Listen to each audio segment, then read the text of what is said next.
रतनपुर नाम के गांव में अम्बा नाम की एक बूढ़ी रहा करती थी, जो कि बहुत ही ज्यादा कंजूस और खड़ूस औरत थी। अम्बा 60 साल की बूढ़ी थी, लेकिन फिर भी उसे किसी चीज का कोई डर नहीं था। अम्बा के पिताजी बहुत अमीर इंसान थे, तो अम्बा का बहुत ही बड़ा घर था, जिसमें वो अपने माँ पिताजी के देहांत के बाद अकेली ही रहा करती थी। उसने अपने काम करने के लिए एक भी काम वाली नहीं रखी थी और ना ही कोई बॉडीगार्ड। उसने अपना सारा पैसा 7 घड़ों में भरकर अपने घर में छेद कर उसी में रखा था और उस पर एक चटाई बिछा दी थी, ताकि किसी को पता ही ना चले कि उसने अपना सारा पैसा घर में कहाँ पर छुपा रखा है। बूढ़ी जब भी बाहर निकलती तो अपने हाथ में एक बड़ा सा डंडा साथ लेकर ही निकलती थी, ताकि अगर उसे कोई लूटने की कोशिश करे तो वो उसे मार भगा सके। एक दिन बूढ़ी अपना डंडा साथ लेकर बाजार जाती है, तो उसे देख लोग बातें बनाने लगते हैं। तो उन्हें देख बूढ़ी, क्या बातें कर रहे हो तुम सब? मेरे बारे में तो नहीं बोल रहे। याद रखना, अगर मेरे बारे में बोल रहे हो तो किसी को नहीं छोड़ूंगी। बूढ़ी की बातें सुन सभी अपने अपने काम में लग जाते हैं। अब वो एक सब्जी के ठेले पर जाकर, अरे ओ लड़के, ये लौकी कैसे दी? 20 रुपए की एक है दादी। और ये प्याज कैसे दिए? अरे दादी जी, प्याज 10 रुपए किलो है। ये तो सब कुछ महंगा है। लूट चल रही है, लूट। लौकी 10 रुपए की और प्याज 5 रुपए किलो लगा दो। इसके ऊपर 1 रुपया भी नहीं दूंगी, समझे? अरे दादी जी, इतने में तो नहीं आएगा। मुझसे बदतमीजी कर रहे हो? मुझसे जानते नहीं क्या मैं कौन हूँ? अब बूढ़ी अपना डंडा निकालकर उसे पीटने ही वाली थी कि तभी ठेले वाला, अरे अरे दादी जी, ये क्या कर रही हो तुम? अरे ले लो दादी जी, ले लो और जाओ यहाँ से। मैं भी कोई गलत दाम नहीं देती, समझे? हाँ। अब बूढ़ी वहाँ से निकलकर घर जाने ही लगती है कि तभी रास्ते में एक अंधा भिखारी उसके सामने आकर, इस गरीब अंधे की कोई मदद कर दो भाई, अंधे की कोई मदद कर दो भाई, कुछ खाने को दे दो भाई। ए अंधे, हट मेरी नजरों से दूर। धट्टे कट्टे होकर भीख मांगता है। मुझे ऐसे लोग बिल्कुल भी पसंद नहीं है। अरे माँ जी, अगर मैं देख पाता तो जरूर कुछ ना कुछ काम करता, पर मैं देख नहीं पाता तो मैं क्या काम करूँगा, आप ही बताइए। हाँ हाँ, मुझे मत सिखा कि तू क्या कर सकता है और क्या नहीं। निकल मेरे सामने से। ऐसा कहकर बूढ़ी अपने घर चली जाती है। घर जाकर देखती है तो उसके आंगन में पेड़ के नीचे कुछ साधु आकर विश्राम कर रहे थे। तो उन्हें देख, अरे ओ भोंदू कहीं के, क्या कर रहे हो मेरे घर के सामने? जरूर चोरी करने हेतु आए होंगे तुम लोग। चोर कहीं के, निकल जाओ यहाँ से, अकेला छोड़ दो मुझे। और किसकी इजाजत से यहाँ अपना डेरा डाला? चलो निकल जाओ यहाँ से। अब बूढ़ी की बातें सुन साधु अपने शिष्यों के साथ वहाँ से निकल पड़ता है। थोड़ी दूरी पर जाते ही गांव का एक आदमी, महाराज, आप इस गांव में नए नजर आ रहे हो। हमारे गांव में साधुओं के रहने के लिए मंदिर के पास व्यवस्था की गई है। अगर आप चाहो तो वहाँ रुक सकते हो। और हाँ, वो बूढ़ी हमेशा से ऐसे ही लोगों से बात करती है। उसके पास सोने के भरे 7 घड़े हैं, लेकिन इतनी कंजूस और खड़ूस है कि पूछे ही मत। और बातें तो हमेशा दूसरों को दर्द देने वाली ही करती है, तो आप उसकी बातों पर ध्यान मत दीजिए। उस आदमी की बातें सुन साधु कुछ सोच मन ही मन, ठीक है बेटा, हमें मंदिर का रास्ता बता दो। अब हम कुछ दिन इसी गांव में रहेंगे। अब साधु अपने शिष्यों के साथ गांव के मंदिर के पास वाले विश्राम गृह में चले जाते हैं और अपने शिष्यों को बूढ़ी के बारे में जांच पड़ताल करने गांव में भेज देते हैं। शाम के समय एक शिष्य, महाराज, सुबह उस आदमी ने जो हमें बताया था, सभी गांव वालों का भी वही कहना है। अब रात के समय एक औरत बड़े बड़े घुंघरू पहने, मोती और हीरों से जड़े हार पहने, काला दुपट्टा अपने चेहरे पर ओढ़े और सिर पर सोने के 7 भरे मटके लेकर बूढ़ी के आंगन में नृत्य करने लगी। तो घुंघरुओं की आवाज सुन बूढ़ी डंडा हाथ में लेकर दरवाजा खोलते खोलते, इतनी रात गए, कौन नाच रहा है मेरे घर के सामने? अभी देखती हूँ।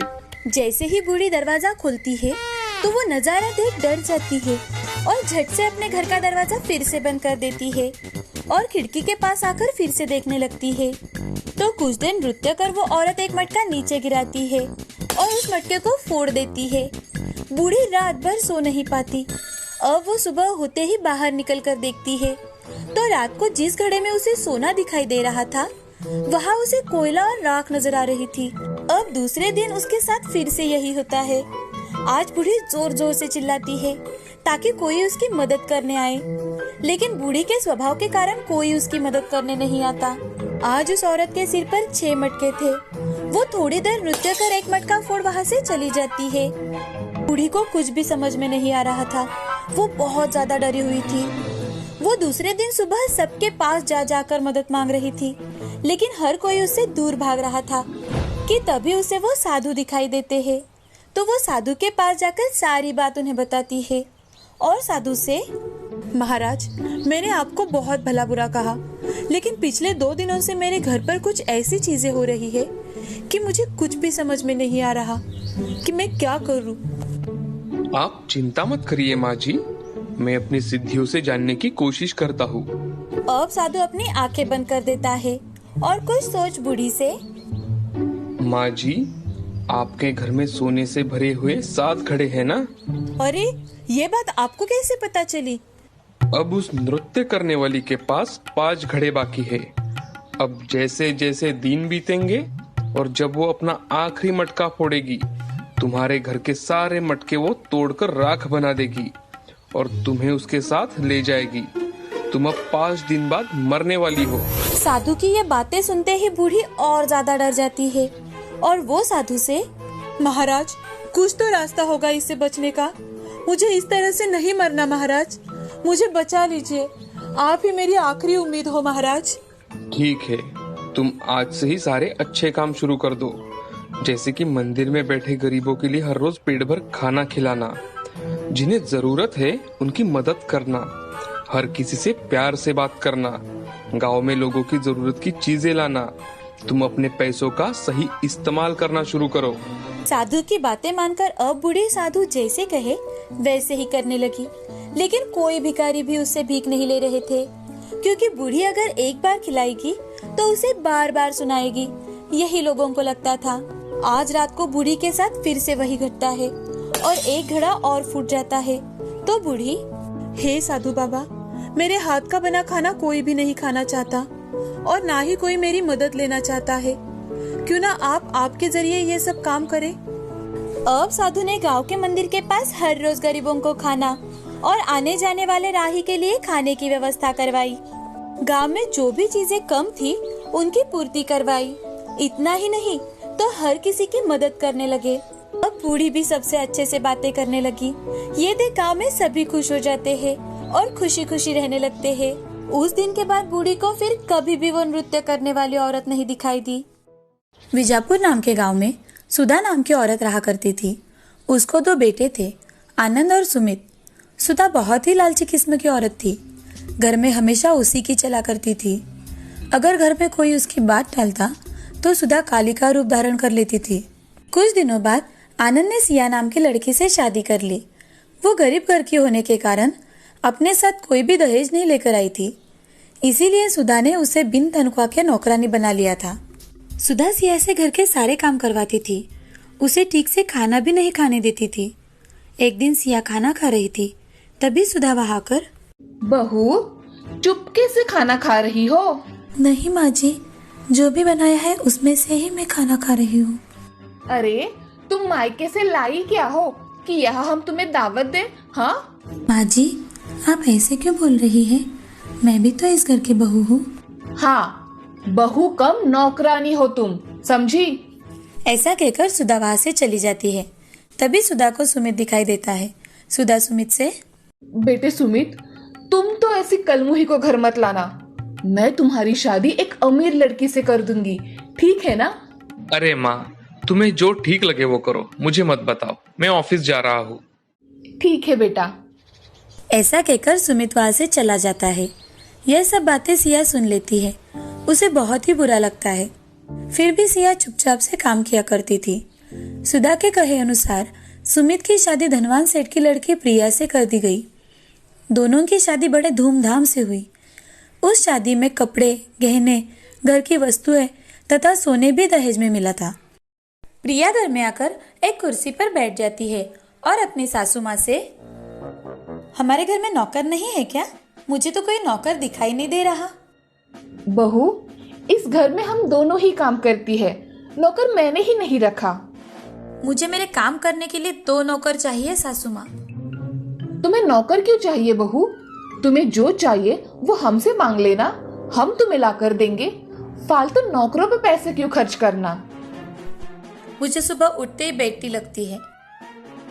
सब कुछ मुझे मेरे कमरे में चाहिए, और मुझे कुछ भी चाहिए तो मैं मंगवा लूंगी, नहीं तो आवाज दे दूंगी।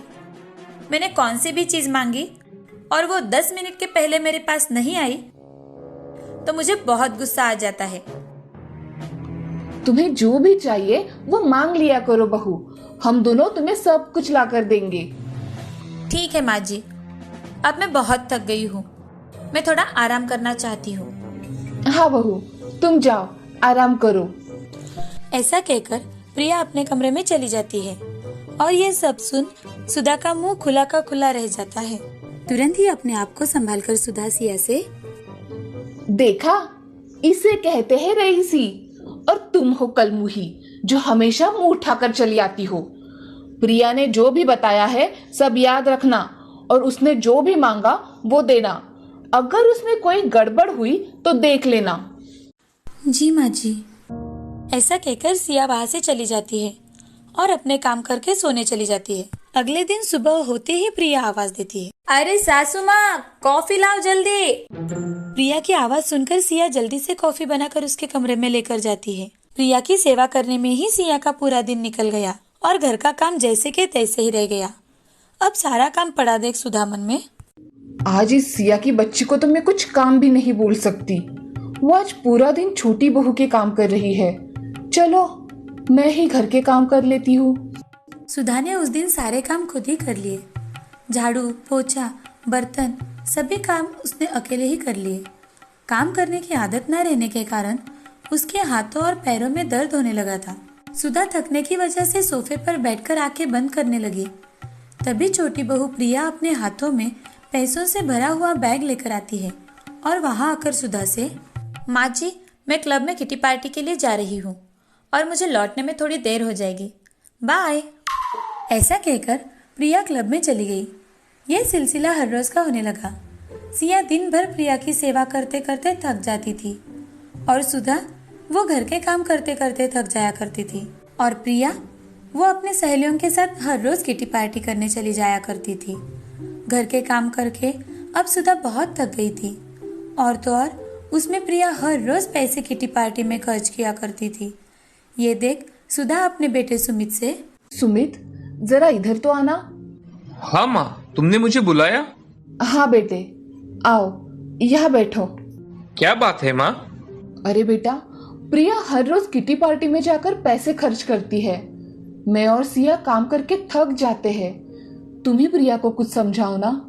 माँ, तुम्ही ने तो उसे सर पे चढ़ा के रखा था कि धनवान की लड़की है, उसने जो कुछ मांगा वो तुमने उससे दिया, और तो और बेचारी भाभी को भी उसकी सेवा में लगा दिया। अगर मैंने उसे अभी कुछ कहा तो वो बोलेगी मैंने ढेर सारा दहेज देकर तुम्हें खरीदा है। मैं उसे कुछ नहीं कह सकता माँ, आप औरतें आपस में संभाल लो। ऐसा कहकर सुमित वहां से चला जाता है। यह सुन सुधा चुप हो जाती है। कुछ दिनों के बाद सुधा का फोन कंटिन्यू बजने लगा। तभी सुधा ने फोन उठाकर, हेलो, क्या आप घर में काम करती है? सुधा ने गुस्से से अपना फोन कट किया। तभी उसका फोन फिर से बजा। सुधा ने फोन उठाया, हेलो, आपको फिश करी बनानी आती है क्या? आप कौन हो? और मैं काम वाली नहीं हूँ, समझी? मुझे फेसबुक पर आपका नंबर दिखा, इसीलिए मैंने कॉल किया। तुम्हें किसने दिया मेरा नंबर? हाँ, प्रिया मैडम ने हमें ये नंबर दिया है। तुम फोन रखो, मैं किसी के यहाँ काम नहीं करती। तभी गुस्से में सुधा प्रिया से, प्रिया, प्रिया, कहाँ हो? क्या हुआ माँ जी, आपने आवाज दी? बहू, मेरे मोबाइल पर सुबह से अननोन नंबर से फोन आ रहे हैं। और काम करती हो क्या? फिश बनाती हो क्या? ऐसे कुछ वो औरतें बोल रही थी। मैंने उनसे पूछा तो तुमने ही मेरा नंबर दिया उन औरतों को, ऐसा वो बोल रही थी। अरे हाँ माँ जी, मैंने ही आपकी पोस्ट फेसबुक पर डाली थी। किसी को इतनी काम करने वाली अच्छी सास चाहिए तो कॉल करे। और लोगों ने आपके नंबर पर कॉल करके पूछा होगा, है ना माँ जी? वैसे भी मुझे क्लब के लिए थोड़े पैसे कम पड़ रहे थे, इसीलिए मैंने आपकी पोस्ट दे दी। मैं कहीं नहीं जाने वाली, समझी? और मैं काम वाली नहीं हूँ।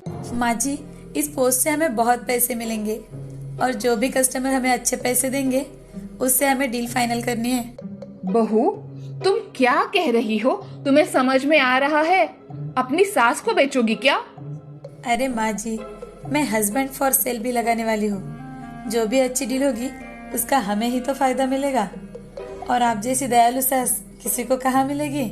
मैं कहीं नहीं जा रही, और तुम तुम्हारा देखो और मैं मेरा देखती हूँ, समझी?